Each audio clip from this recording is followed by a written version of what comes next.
Gusto mo bang mabawasan ang ingay sa paligid ng nagawa mong video, pero naka-pro ang mga ginagamit mong editing app, kaya hindi mo magawa? Ito ay isang paraan kay useful para magawa mo ng free ang noise reduction. Download mo lang ang QuickCut at pwede mo nang gawin ng libre na magamit ang noise reduction para mas malinaw ang audio ng content mo. Open natin ang QuickCut, tap itong new editing, tap ang video na i-edit natin, tap confirm, tap done.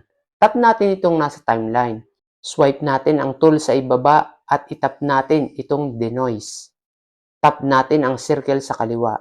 Dito, pwede natin i-adjust. Ako, laging nasa number 5 lang kapag ginagamit ko ito. Pero ikaw nang bahala mag-adjust sa gusto mo. Pwede mo itap ang play para masubukan mo ang resulta. Tap natin ang check kung satisfied ka na sa resulta. At itap natin ang done sa itaas para mag-save sa gallery mo.